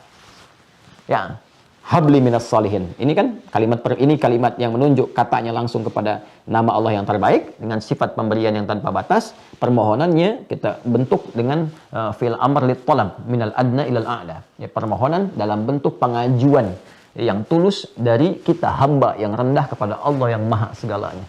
Maka kita gunakan ini bentuknya seperti hab begini, hab. Ya. Jelas ya, hab di sini fi'il amr bukan diartikan perintah, tapi thalabud doa. Ya, kalau kita ngaji balaghah, ini bentuk fi'il amr tuh banyak nanti. Dan kita harus paham ini arahnya kemana. Bukan perintah, nggak boleh perintah kepada Allah. Gitu kan? Allah perintahkan kepada kita. Perintah itu dari yang tinggi kepada yang rendah. Jadi kalau ada yang rendah kepada yang atas menggunakan fi'il amr, dipahaminya thalabun lid doa. Ya, meminta sesuatu pada satu permohonan. Hab. Jadi kalau ada hab, Anda temukan dalam Al-Quran, itu meminta, membawa nama Allah ini dengan sifat pemberi tanpa batas. Ya. Kalau untuk pribadi habli, ya. So, kalau banyakkan lana. Ya.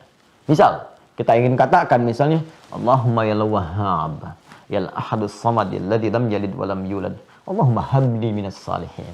Kan? Ya Allah, yang maha pemberi tanpa batas, yang punya sifat tunggal, keesaan pada zatnya, yang menjadi pusat dalam setiap permohonan. Gak ada satupun yang lain yang diminta selain Engkau, ya Allah. Yang tidak beranak, yang tidak diperanakan, yang tidak punya sekutu, yang maha kuat dengan segalanya. Memohon kepadamu hamba, ya Allah, dengan keagungan zatmu, yang pemberi tanpa batas. Anugerahkan kepadaku, ya Allah, keturunan dari sisimu saja. Saat semua mengatakan aku gak mungkin punya keturunan. Apa yang terjadi? Ini yang terjadi pada Nabi Zakaria alaihissalam ketika Allah langsung merespon di Quran surah ketiga Ali Imran ayat 38 sampai 39 itu. Ya, habnya disebutkan di 38, 39 jawaban. Fanadatul malaikatu wa huwa qa'imu yusalli fil mihrab annallaha yubashshiruka Yahya. Ya kan? Jadi ini gambaran yang kita bisa berikan. Nabi Ibrahim juga pernah menggunakan kalimat ini di surah As-Saffat itu kan. Ayat yang ke-100, Rabbi habli minas salihin. Ya Allah, anugerahkan kepada aku generasi yang saleh. Maka Allah berikan, kabulkan. Ya, diberikan Ismail alaihissalam, Nabi Ishaq alaihissalam, dan turunan-turunannya. Soleh-soleh, baik-baik, gitu kan? Ya, dengan izin Allah, ya. Ini teman-teman sekalian, ini gambaran, ya. Jadi prakteknya begitu. Prakteknya. Jadi kita hadirkan dulu nama zat yang tertinggi ini. Dan dalam hadis riwayat Buraidah kemarin, radhiyallahu ta'ala anhu, kan? Disampaikan ketika Nabi SAW mendengar ada seorang sahabat berkata, berdoa, dalam doanya dia menyebutkan, ya, Allahumma usyhidu bi annaka antallah la ilaha illa anta al-ahad as-samad alladzi lam yalid wa lam yulad wa lam yakul lahu kufuwan ahad. Allahumma inni as'aluka an taghfir li. Dia enggak minta dunia, dia cerdas banget tuh. Dia minta ampunan. Dia minta maghfirah. Cerdas sekali, cerdas. Ini berpikir luar biasa. Dan ini prinsip ekonomi spiritual diterapkan. Ekonomi spiritual. Prinsip ekonomi itu kan modal sekecil-kecilnya buat keuntungan paling banyak. Gitu. Dia menerapkan ekonomi spiritual. Jadi mengambil kalimat yang singkat dan padat, tapi keuntungan yang melimpah. Gitu. Dia sebutkan ini. Ya, Al-Ahadus Samad alladzi lam yalid wa lam yulad wa lam yakul lahu kufuwan ahad. Minta ampunan. Allahumma inni as'aluka an taghfir li. Saya nggak minta apa-apa, ya Allah, minta ampunan aja. Cuman kan rumus Qur'annya mengatakan kalau minta ampunan diampuni, cinta datang. Ya, kalau cinta udah diberikan sama Allah, semua nggak ada tepian itu, semua dikasih. Yuhibbukumullah wa yaghfir lakum dzunubakum. Kalau Allah sudah cintai seorang hamba, diampuni dulu dosanya. Kalau dosa diampuni, udah dapat cinta Allah. Kalau cinta diberikan oleh Allah, semua nggak ada batasan. Kan sifat cinta begitu. Kalau semakin cinta kan semua diberi tanpa meminta. Anda mencintai pasangan, Anda berikan walaupun dia nggak minta, ya kan? Ya, Anda mencintai anak-anak, kok Masya Allah kan, yang terbaik yang diberikan pakaian yang bagus, anak nggak minta Anda berikan. Emang ketika lahir bayi itu ya dan dia tumbuh dan berkembang, pernah nggak mengatakan pada Anda, Mama pengen baju yang ini, Mama pengen itu? Kan enggak, dia bicara aja enggak, tapi kan Anda penuhi itu dengan dasar cinta, ya kan? Sifat Allah lebih daripada itu. Ibu itu punya rahim, mengandung dalam rahim, dititipkan oleh Allah, punya kasih luar biasa. Allah itu sifatnya rahim. Lebih, ya nggak bisa dibandingkan dengan makhluk. Laisa kamitslihi syai'. Di Syura ayat 11 itu kan, laisa kamitslihi syai'. Wa huwas sami'ul basir. Allah maha mendengar, maha menatap dengan tajam, maha mengetahui kebutuhan kita, mendengar apa yang kita sampaikan. Maka dia minta ampunan, semua dikasih. Makanya orang yang rajin istighfar itu, kalau benar keluar dari imannya istighfarnya itu terpenuhi itu hajat hidupnya. Dan ringan. Ya, rajin-rajin lah ini. Ya. Rajin-rajin kita mohon ampun, rajin-rajin kita minta kepada kerabat, orang soleh, supaya dia berdoa juga, Allah ampuni dosanya. Ya, saya juga suka minta itu. Pada jamaah hamba dapat keberkahannya itu. Ya, minta sama teman-teman, minta sama Allah ya. Tolong doakan saya dalam sujud supaya Allah ampuni dosa dan sebagainya. Itu alhamdulillah berkah itu. Berkah dapat ya. Ini prakteknya seperti ini. Jadi itu yang saya maksudkan tingkatan Asmaul Husna. Jadi kalau kita minta ya, apa permintaannya cari dulu nama sesuai dengan itu. Jelas ya? Kemudian setelah itu sertakan nama yang terbaiknya, sertakan di dalamnya tingkatan tertinggi yang dimulai dengan zat dulu. Zat. Ya, kalau kita nggak hafal semuanya, sebut nama Allah. Nama Allah saja, kulit Allah, sebut Allah, ya Allah. Tapi sertakan dengan iman. Yang pelajaran kita kemarin itu, aspek teologinya kita hadirkan semua. Hadirkan. Minimal kita sebut dengan zatnya aja. Kalau kita nggak tahu nama pemberinya, Ya, saya ingin diberikan oleh Allah ini kekuatan misalnya dalam menghadapi persoalan. Saya nggak tahu namanya apa. Maka kata Allah, kulin Allah, sebut nama Allah. Ya, yang paling dahsyatnya. Ya, dan hadirkan ini, nama zat ini, Al-Ahad. Kan kita hafal Al-Ikhlas itu kan, itu makanya disebut sepertiganya Al-Quran kan. Karena dari akidah, ibadah, muamalah itu kan kunci akidah teologisnya itu ada di surat Al-Ikhlas. Makanya surat Al-Ikhlas disebut oleh Nabi sepertiga Al-Quran. Sehingga candaan di ahli Quran itu kalau ingin menghatamkan cepat Al-Quran, baca Al-Ikhlas 3 kali. Gitu. Jadi langsung jadi sepertiga, 3/3 gitu. Ya. Nah, jadi ini kalau nggak tahu, kata Allah langsung sebut ya Allah. Tapi dengan penuh keimanan, kekuatan. Ya, makanya Nabi kan nggak banyak disebutkan oleh lisan beliau ketika ditolong dengan pedang itu, sudah dikhuluskan begini, siapa yang bisa menolong Muhammad? Sekarang nggak ada kawan kamu nih. Ya, ini pedang ini sudah terhulus, siapa yang menolongmu saat ini? Nabi kan nggak banyak-banyak. Ya, Nabi kan nggak katakan ya Allah, ya Rahman, ya Kudus, ya Allah, ya Rahman, ya Malik, ya Kudus. Nggak banyak-banyak. Satu aja, Allah. Jatuh tuh, tek. Gemetar, jatuh, bum, gitu kan. Balik, ambil. Nabi balikan pertanyaannya. Sekarang siapa yang bisa menolongmu saat ini? Ya, itu sesuatu yang luar biasa. Di kalimat Allah itu nggak sembarangan. Seperti saya sampaikan di awal jumpa kita itu, kalau kita sampaikan dengan pancaran iman yang kuat, itu menggetarkan. Makanya dibawa dalam sumpah. Ya. Sumpah, baik sumpah jabatan atau sumpah kesaksian. Ya, makanya kalau orang bersaksi, disumpah dengan Al-Quran, kemudian bersumpah dengan nama Allah, itu kan demi Allah. Itu melekat ke jiwa yang paling dalam, ke fitrahnya yang paling dalam, boom, gitu. Sehingga menjaga diri dia. Ya, jadi kalau pejabat itu yang muslim ya disumpah dengan nama Allah, kan itu di Al-Quran di atas itu nggak main-main tuh. Itu pertaruhan loh. Ya, jadi saya juga sampaikan kepada para pejabat-pejabatnya yang muslim itu ketika Al-Quran ditaruh di atas kepala Anda dan Anda itu disumpah pada saat itu pertaruhan yang dahsyat itu. Itu jadi saksi, jangan main-main itu. Itu bukan cuma di dunia itu. Ya, begitu ada penyimpangan-penyimpangan itu pertanggungjawabannya tinggi karena Al-Quran diletakkan di atas kepala langsung, nama Allah disebutkan demi Allah. Itu kalau imannya betul-betul kuat menghunjam kepada jiwa, makanya dijaga itu hukum-hukum. Hukum berkeadilan, hukum kejujuran, dan semua dijaga betul. Karena kuat menghunjam.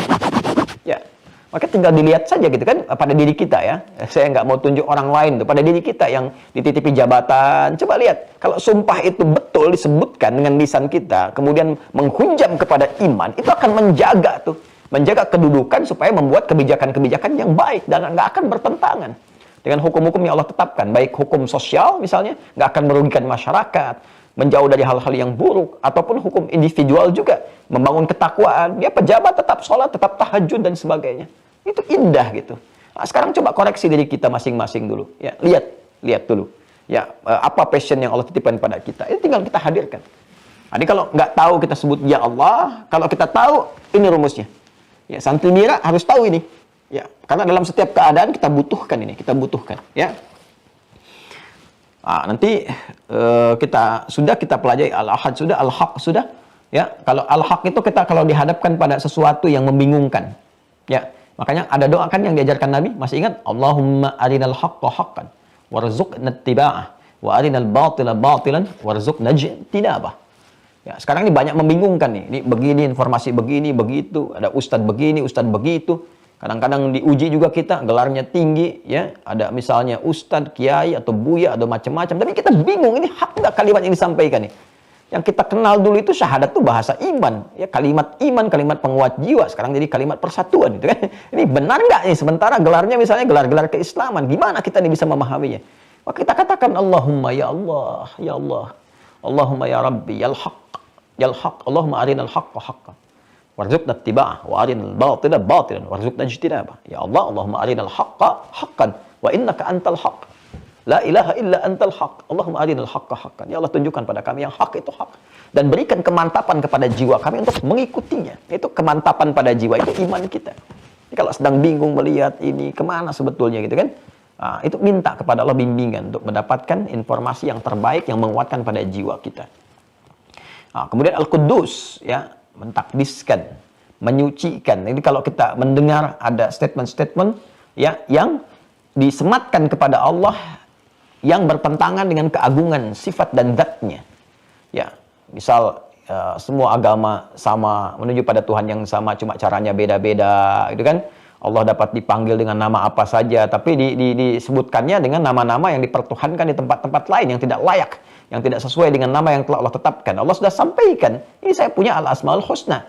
Ya, kenapa engkau panggil saya dengan asmaus sayyiat yang lainnya? Ya, yang bagi Allah itu kan asmaul husna, bukan asma yang lain, kan? Jadi kadang-kadang ada statement-statement mengatakan Allah punya banyak nama, bisa dipanggil dengan apa saja. Tapi dia panggil dengan Tuhan-Tuhan yang dipertuhankan dalam kesyirikan. Di keyakinan lain. Itu bukan nama Allah yang ditampilkan. Maka kita katakan, ya Allah ya Al-Quddus, ya Allah ya Al-Quddus. Engkau suci dari semua itu. Subhanallah. Amma yusyrikun. Ya? Maha suci Allah dari apa yang mereka sertakan, mereka syirikkan. Ya? Kita bisa mohonkan kepada Allah, sehingga dengan itu kita nggak terpana. Karena ada orang-orang yang ditampilkan dengan logika, dengan premis dan silogisme, ya, runtutan pemikiran yang cara berpikir yang salah, tapi merasa benar. Ya, awam itu kadang-kadang terbawa ke situ tuh, terbawa suasana seakan-akan seperti benar, padahal salah gitu. Nah, sekarang banyak itu orang mempermainkan dengan logika, dia belajar dulu, lalu menitipkan racun di dalamnya, sehingga seakan-akan terkesan benar. Ya, nah, coba kalau Anda nggak belajar, yang kita pelajari kemarin, jangan merasa benar sendiri. Setiap orang juga punya peluang kebenaran. Anda kan nggak pernah tahu mana Islam yang benar, Islamnya Anda atau Islamnya dia, kan? Atau jangan-jangan juga yang nggak berislam juga masih ada kebenaran juga. Itu kan seperti benar, padahal salah. Karena nggak dimulai dengan konsepsi yang benar, premis yang benar dasarnya. Ya, dia membuat semua dengan relatif. Sementara hukum itu ada yang absolut, yang mutlak, dan yang relatif. Sedangkan keimanan itu harus kebenaran mutlak. Ya, kalau dia nggak yakin benarnya, kenapa dia pilih itu? Kita tinggal balik nanya aja sama orang yang bicara begitu. Bapak agamanya apa? Islam. Pak, itu Islamnya Islam relatif atau Islam mutlak? Ketika Bapak menetapkan jadi Muslim, artinya kan Anda meyakini mutlak benarnya Islam. Kalau masih relatif, Anda nggak akan ambil itu sebagai keyakinan. itu kan cara berpikir yang salah. Ya, sama dengan begini misalnya. Ya, ini kan persepsi yang dibangun nih, yang kita harus betulkan, gitu kan? Kadang-kadang kita menyematkan perbuatan buruk itu, ya, dengan satu atribut itu keliru juga. Nah, sekarang misalnya gini, definisi teroris itu apa? Ya, jadi jangan sampai ada satu atribut yang dilekatkan sehingga terkesan atribut ini jadi bagian dari unsur terorisme. Itu kan jadi keliru gitu.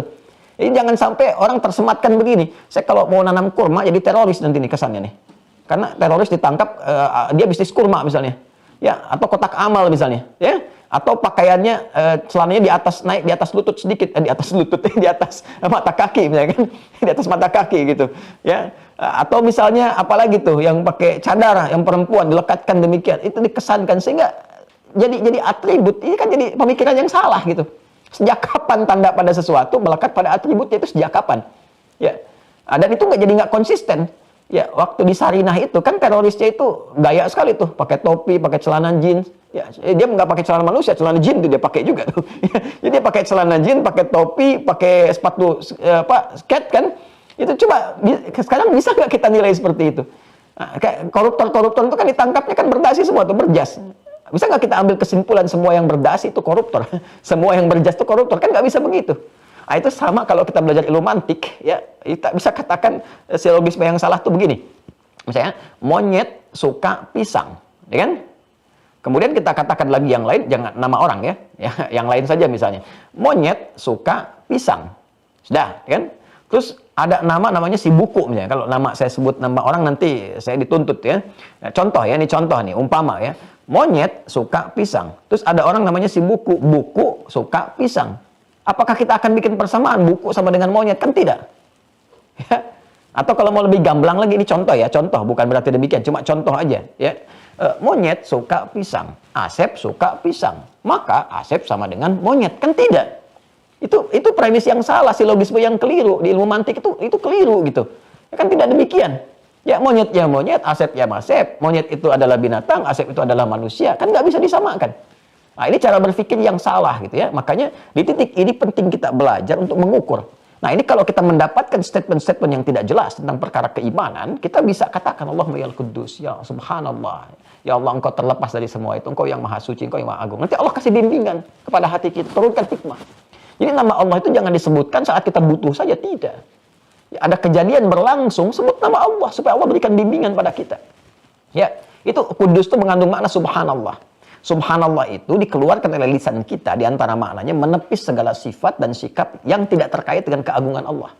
Makanya ketika ada orang berkata, misalnya Allah punya anak, kita katakan subhanallah. Di Al-Baqarah surah kedua ayat 116. Wa qalu ittakhadallahu waladan subhanah. Mereka berkata Allah punya anak, subhanallah. Allahumma yal Quddus. Kok ya, kami terlepas dari semua itu ya Allah. Itu perkataan mereka, berikan hidayah pada mereka. Itu maksudnya. Jelas ya? Nah, jadi ini kita pembahasan dalam konteks pembelajaran kita ya. Nah, jadi kita tidak melebar pembahasan dalam konteks pembelajaran kita. Jadi kita argumentasikan untuk memahami dengan jelas. Jadi al-asmaul husna yang kita bahas ini bukan hanya terkait dengan kita mohon, kita minta, ya, tapi permintaan kita itu juga diikat dengan situasi yang berada di sekitaran kita. Ada pernyataan ini, kita mohon bimbingan kepada Allah, dikuatkan, dapat yang hak ya, dan turunan lainnya. Ya, malaikat juga suka mentakdiskan Allah. Itu malaikat itu menyebut. Ya kan saat Adam dicipta itu juga sifat kudus ini ditampilkan untuk membebaskan mereka dari sifat-sifat nafsu yang ada pada manusia. Kan malaikat nggak punya nafsu. Ya. Mereka diciptakan dengan jiwa takwa saja. Sementara manusia ada fujurnya. Ya. Nah, jadi malaikat cuma dengan takwa. Quran surah 66 At-Tahrim ayat ke-6. La ya'sunallaha ma amarahum wa yaf'aluna ma yu'marun. Malaikat itu nggak bermaksiat. Karena diciptakan dengan jiwa baik saja. Perintahnya kebaikan, nggak ada nafsu.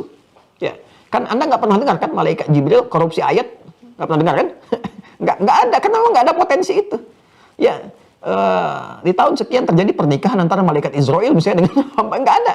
Malaikat nggak menikah, malaikat nggak makan, nggak minum. Makanya ketika bertamu kepada Nabi Ibrahim dihidangkan makanan, itu nggak disentuh, ya kan? Karena memang nggak ada nafsu. Tugasnya bukan untuk makan, bukan untuk minum. Spesifik tugasnya, tupoksinya jelas.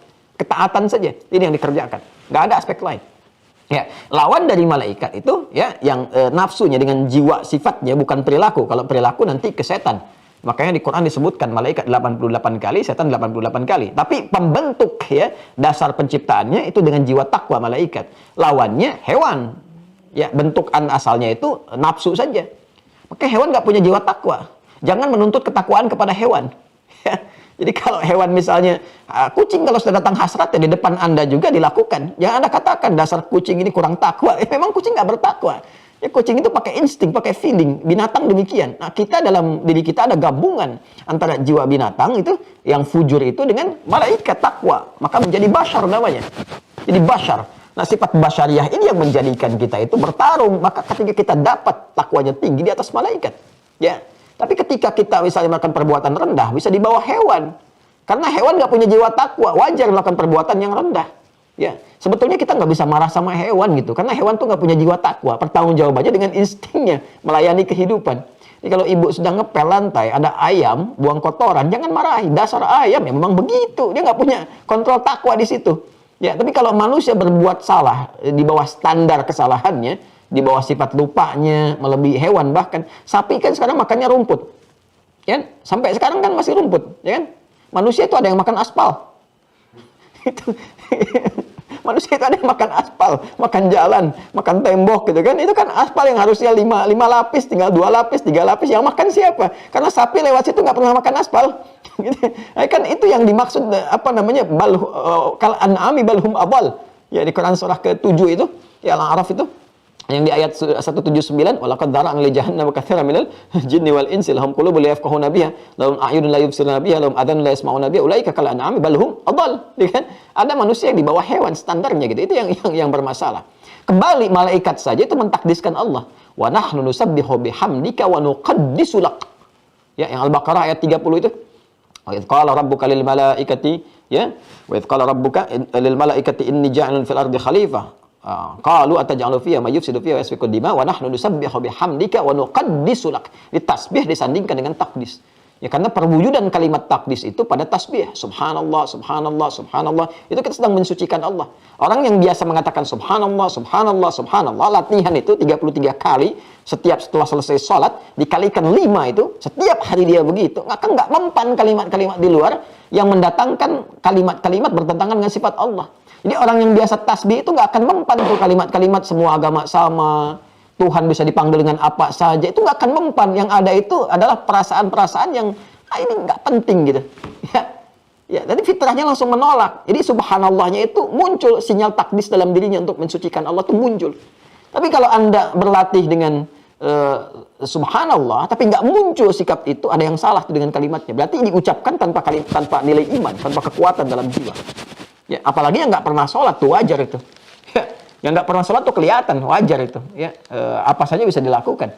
Ya, mau mandi di tempat persucian orang, mau pakai pakaian ibadah orang lain, atau menunjukkan kalimat-kalimat misalnya olok-olok dan sebagainya. Tapi kita doakan sepanjang dia masih punya kesempatan hidup sebelum nyawa sampai di kerongkongan, maka dia masih punya hak untuk mendapatkan doa terbaik kita dengan pengingat. Jadi basyira wa nadhira, basyirnya kabar gembira kita berikan dengan cara mendoakan kebaikan, nadhira dengan mengingatkan. Ya, setelah itu jadi pilihan bagi dia, kan? Kalau ada fenomena demikian. Tapi kalau Allah isyaratkan terjadi itu, ya. As-Samad sudah saya jelaskan, ya. Kemudian Al-Ghani sudah saya sampaikan juga, ini terkait dengan harta benda. Ya, biasanya disertakan dengan kalimat hamid, ya. Wallahu ghaniyyun hamid, ya kan? Jadi kalau kita memohon kepada Allah urusan rezeki, nanti ada nama zat yang terkait dengan rezeki, harta benda, spesifik materi. Sebut namanya Al-Ghani. Al-Ghani. Tapi sertakan dengan sifat hamid juga. Jadi hamid itu nanti pencegah, rem supaya nggak riya kalau diberikan. Ya, jadi kalau kita minta sama Allah misalnya, kita minta, ya Allah anugerahkan pada saya motor kendaraan supaya saya bisa cepat menunaikan ibadah di masjid, kan, mencari rezeki dengan lapang. Kita minta kendaraan, misalnya motor. Kita bisa katakan, Allahumma ya Allah, ya Razzaqul Ghaniyyul Hamid. Ya. Biasanya kalimat hamid disandingkan oleh Allah dalam Al-Quran dengan kata ghani.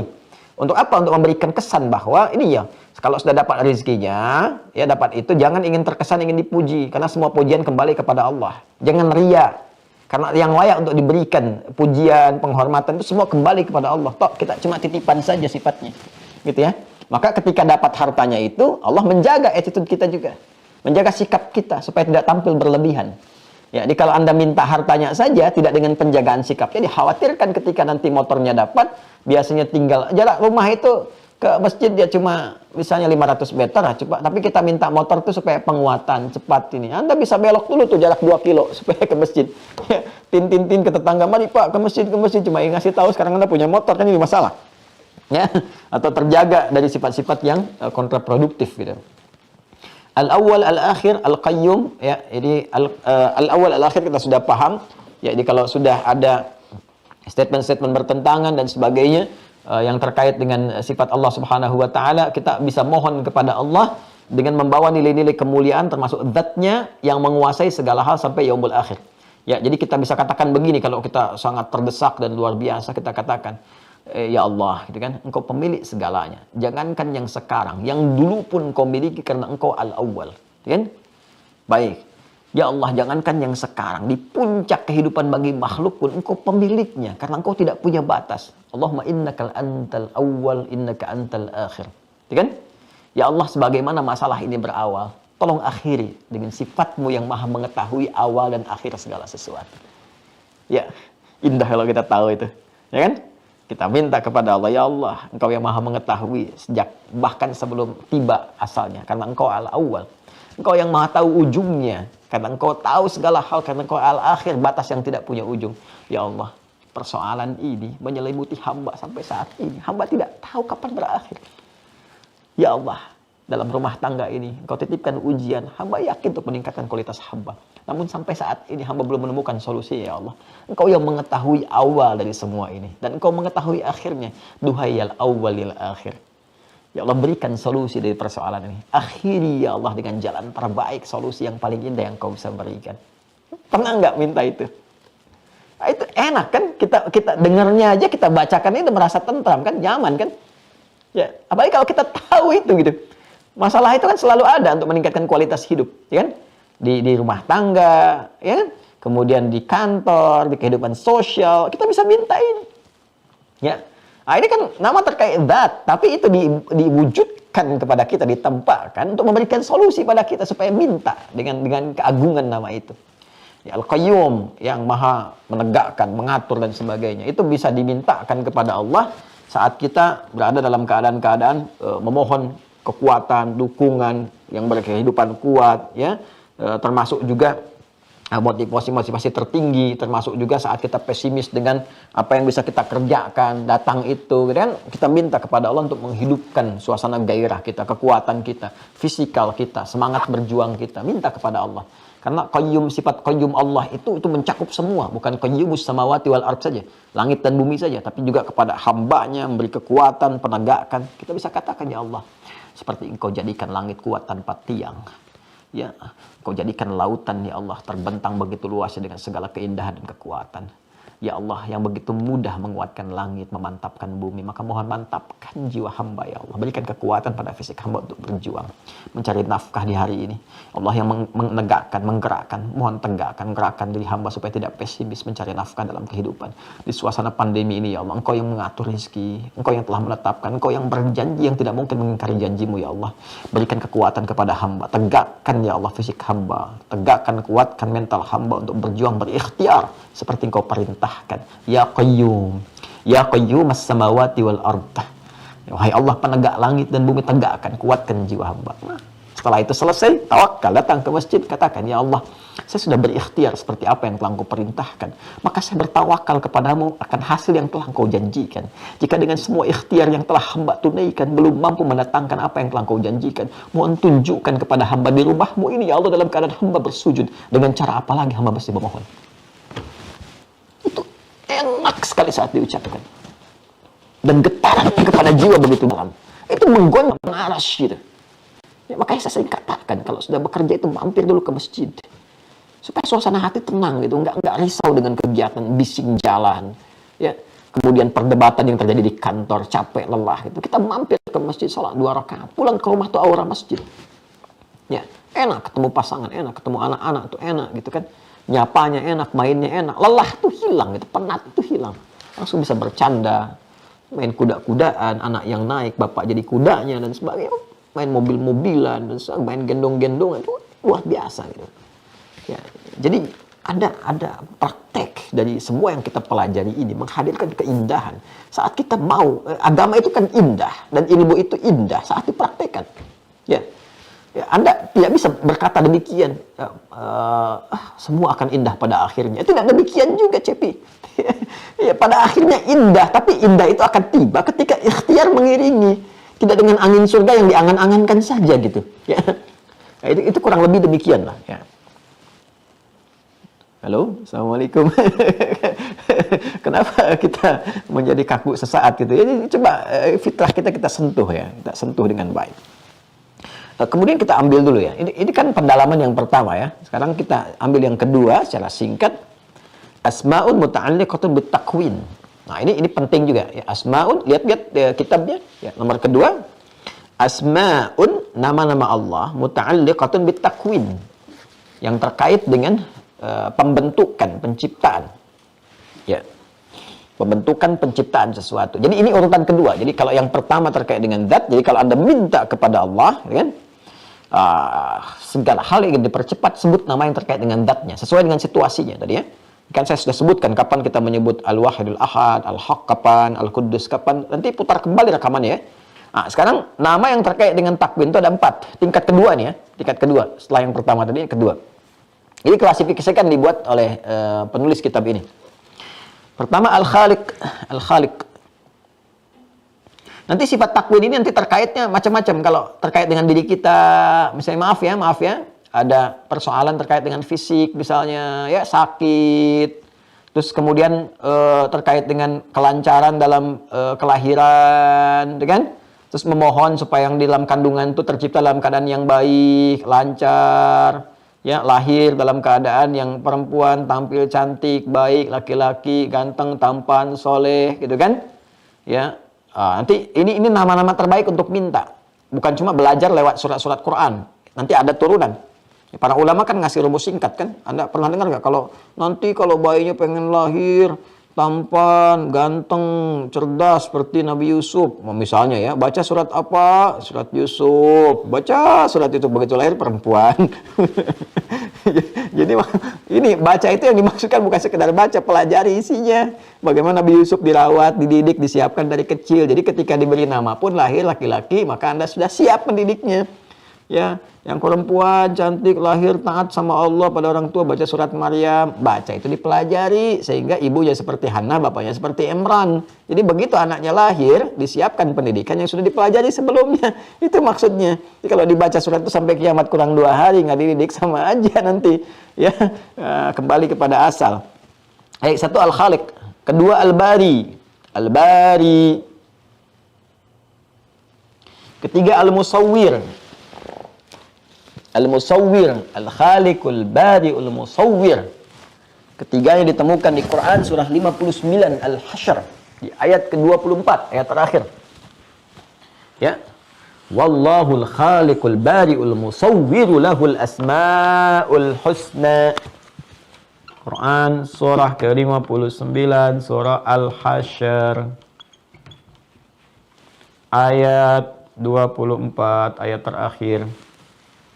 Hafalin ya, mesti hafal ya, mesti hafal. Nanti kalau minta sama Allah terkait dengan takwin, bacain satu ayat ini. Ya, langsung. Al-Khaliqul, ya kan?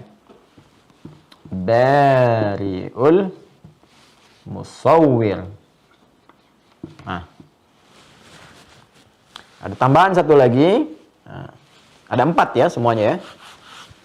Ini kan 1, 2, 3. Yang keempat itu namanya Al-Badi'. Badi'. Sudah? Jadi kita temukan pertama kali kalimat Badi' di Quran surah kedua Al-Baqarah ayat 117. Tolong dicek ya. Badi'us samawati wal ard, ya. Wa idza qada amran fa innama yaqulu lahu kun fayakun. Ayat 117. Coba dicek nanti ya. Di paling kiri agak sedikit ke bawah. Ya. Sudah? Ada 4 ya. 1 Al-Khaliq, kedua Al-Bari, yang ketiga Al-Musawwir, yang keempat apa? Al-Badi'. Nah, ini terkait dengan takwin. Takwin itu nanti proses pembentukan istilahnya. Pembentukan kesempurnaan ciptaan. Nanti ada yang terkait dengan makhluk-makhluk sekitaran kita, ya, sekitaran kita, baik itu yang bernyawa misalnya kan, ya seperti binatang kah, kan, ada tumbuhan berkehidupan, ataukah mungkin juga langit, bumi dan sebagainya, penciptaan segala hal, ya. Nah, terkait juga dengan diri kita sendiri. Nanti manfaat kita menyebut nama Allah ini bila ada hal-hal menimpa kita atau keadaan kita atau apa yang sedang kita bangun, kita harapkan kepada Allah disempurnakan dengan hikmah segala kebaikannya. Ya. Jadi kalau Anda misalnya tadi yang saya katakan, bagaimana saat dalam kandungan kita memohon kepada Allah supaya anak yang terlahir itu dalam keadaan sempurna, fisik, keadaannya gitu kan, macam-macamnya, tampilannya, segalanya menjadi qurrata ain, itu kita bisa katakan Allahumma yal khaliqul musawwir, gitu kan? Minta kepada Allah Subhanahu wa taala. Nanti saya turunkan dalilnya. Ya, saya turunkan ayatnya. Ya, misalnya nanti kita temukan di surah Ghafir, ya. Ada lagi di At-Taghabun kalimat sawwara wa sawwarakum fa ahsana suwarakum, gitu kan? Dan ada lagi wa sawwarahum fa ahsana suwarahum. Jadi Allah Subhanahu wa taala membentuk Anda dengan sifat musawwirnya lalu menjadikan itu yang terbaik, ya. Yang terbaik yang sesuai dengan hajat hidup kita dan maslahat kehidupan kita. Nanti kita akan lihat Khaliq itu fungsinya apa, ya, terkait dengan apa, Bari itu fungsinya apa, terkait dengan apa, Musawwir bagaimana, Badi seperti apa di pertemuan berikutnya insyaallah, ya. Jadi kita pelan-pelan dulu. Nah, sementara kita pahami dulu. Jadi kalau didapatkan ditanya hari ini belajar apa, nanti kita bisa jawab asmaun muta'alliqatun bitakwin. Jadi yang kedua nama-nama terkait dengan proses pembentukan. Ada 4. Yang pertama dengan zat, sudah fungsinya sudah. Ada 9. Kedua dengan takwin, ya, pembentukan, proses pembentukan, penyempurnaan, ada 4 nama. Tolong dihafalkan ini, nanti kita akan berjumpa di pertemuan berikut untuk menunjukkan dalil-dalilnya, fungsinya dan prakteknya seperti kita belajar yang tadi, ya. Saya kira itu, semoga Allah melindungi kita semua, kemudian memberikan kepada kita bimbingan yang terbaik untuk beraktivitas. Saya juga pesan kepada semuanya, termasuk diri saya pribadi, kita saling mendoakan. Untuk saat ini, saya minta kepada semua tingkatkan ibadah kita. Jaga sholat dulu, sholat yang paling dasar itu. Terus ibadah harta ya, yang pokok zakat apa, tapi saya minta sholat jaga. Kalau sholatnya diperbaiki dengan kuat, dengan baik, nanti cahaya iman itu akan muncul pelan-pelan. Kuncinya di situ. Ya. Terima kasih atas perhatian hari ini. Maafkan saya kalau ada hal yang kurang tepat disampaikan. Kalau kurang berkenan mohon dimaafkan. Tidak ada maksud sedikit pun untuk menghadirkan kalimat-kalimat yang memiliki kesan-kesan yang tidak baik. Sungguh tidak ada. Semua diharapkan pada nilai yang baik. Kalaupun ada hal yang dikoreksi silahkan disampaikan. Mudah-mudahan Allah membimbing saya untuk bijak mengoreksi diri, memperbaiki lebih baik lagi untuk ke depan. Silahkan ambil pendapat dari juga guru-guru yang baik, yang mengajarkan kita kemuliaan-kemuliaan dalam berkehidupan, dan jaga diri baik-baik, saling mendoakan. Semoga Allah merahmati kita semua. Allahumma taqabbal minna innaka antas samiul alim wa tub alaina innaka antat tawwabur rahim. Allahumma rabbana atina fid dunya hasanah wa fil akhirati hasanah wa qina adzabannar. Allahumma 'allimna ma yanfa'una wa fahimna bima ta'allamna wa wafiqna lina'mala ma fahimna bih. Allahumma ya Allah ij'alna min ahli al-Qur'an waj'alil Qur'ana sahiban lana fid dunya wa syafi'an lana fil akhirati ya arhamar rahimin. Allahumma ij'al baqiyata hayatina hayatan thayyibah wa akhir wafatina ya Allah husnal khatimah bi kalimatit tauhid la ilaha illallah Muhammadar Rasulullah. Fa'ajib kalimatana bi qaulika ya ayyatuhan nafsul mutmainnah irji'i ila rabbika radiyatan maradiyah fadkhuli fi ibadi wadkhuli jannati. Wa sallallahu ala sayyidina Muhammad wa ala alihi wa sahbihi ajma'in. Wa akhiru da'wana subhanakallahumma wa bihamdika asyhadu an la ilaha illa anta nastaghfiruka wa natubu ilaik. Walhamdulillahi rabbil alamin. Assalamualaikum warahmatullahi wabarakatuh.